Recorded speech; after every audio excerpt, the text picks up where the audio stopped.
নমস্কার সবাইকে, প্রতিদিনের রান্নাঘরে আপনাদের সবাইকে অনেক অনেক স্বাগত। আজকে আপনাদের সাথে একটি নিরামিষ রান্না শেয়ার করব, সেটি হলো আলু আর পটল দিয়ে সয়াবিনের ঝোল। আপনারা পুরো ভিডিওটি দেখে নেবেন আর আমাদের সঙ্গে থাকবেন। আমাদের চ্যানেলটি প্লিজ সাবস্ক্রাইব করে দিবেন আর অবশ্যই লাইক, কমেন্ট এবং শেয়ার করে দিবেন। চলুন তাহলে দেখে নিই রেসিপিটা। পটল আলু আর সয়াবিন দিয়ে ঝোল রান্না করব, সেই জন্য পটল আর আলুগুলো এরকমভাবে কেটে ধুয়ে নিয়েছি।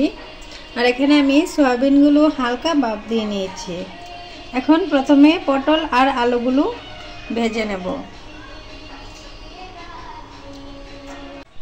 চুলায় কড়াই বসিয়ে দিয়েছিলাম, কড়াই গরম হয়ে গেছে। এখন দিয়ে দিচ্ছি তেল।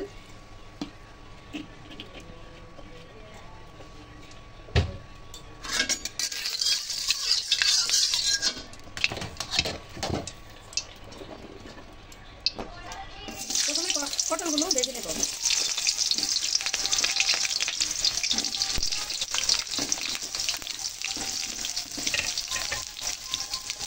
পরিমাণ মতো লবণ,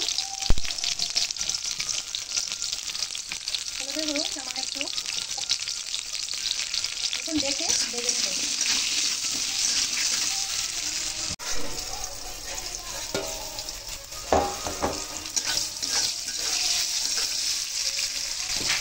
পটলগুলো ভাজা হয়ে গেছে, এখন নামিয়ে নিচ্ছি।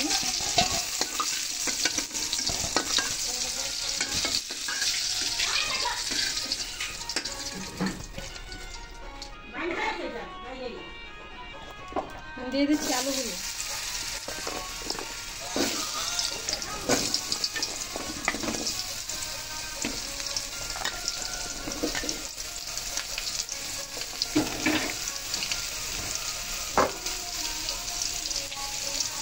একটু হলুদ গুঁড়ো, সামান্য একটু লবণ, এখন দেখে দেব। আলুগুলো ভাজা হয়ে গেছে, এখন নামিয়ে নিচ্ছি।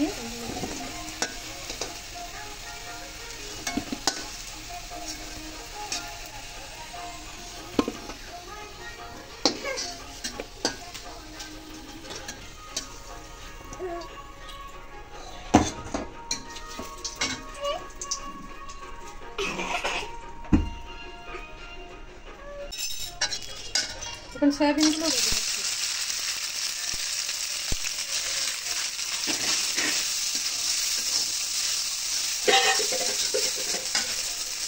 দিয়ে দিচ্ছি সামান্য লবণ,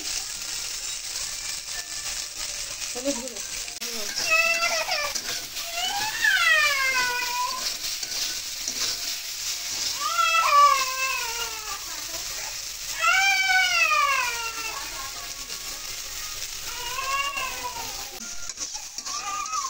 সয়াবিনগুলো ভাজা হয়ে গেছে, নামিয়ে নিচ্ছি।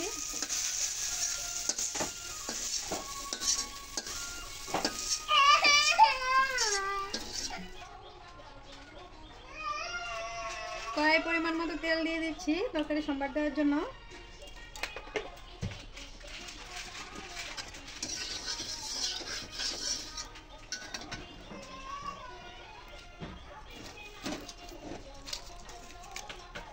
দিয়ে দিচ্ছি দুটো তেজপাতা,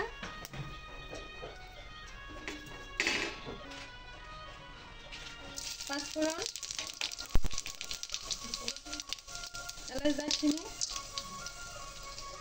আদা বাটা,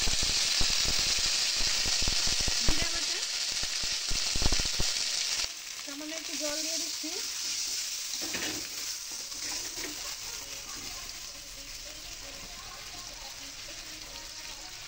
হলুদ গুঁড়ো, ধনিয়া গুঁড়ো,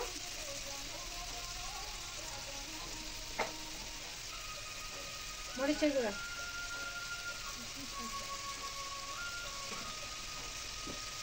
পরিমাণ মতো লবণ। এখন কিছুক্ষণ কষিয়ে নেব।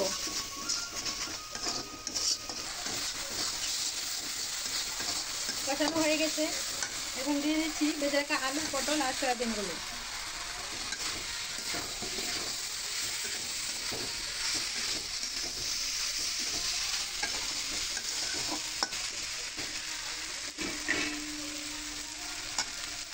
দিয়ে দিচ্ছি পরিমাণ মতো জল।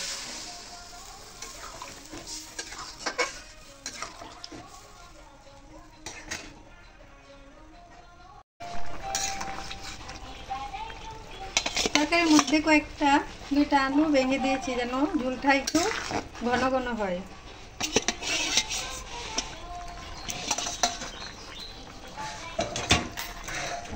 দিয়ে দিচ্ছি কাঁচা লঙ্কা 2-3টা, কয়েকটা ধনেপাতা কুচি। এখন আর কিছুক্ষণ রান্না করব, তারপরে নামিয়ে নেব।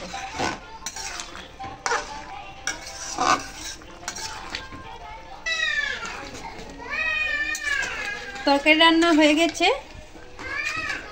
এখন নামিয়ে নিচ্ছি।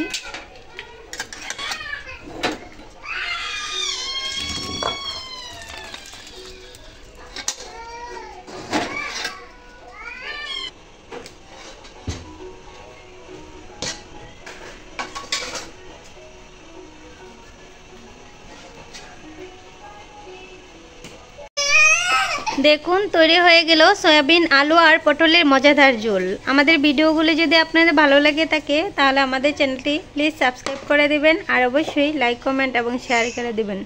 ধন্যবাদ সবাইকে।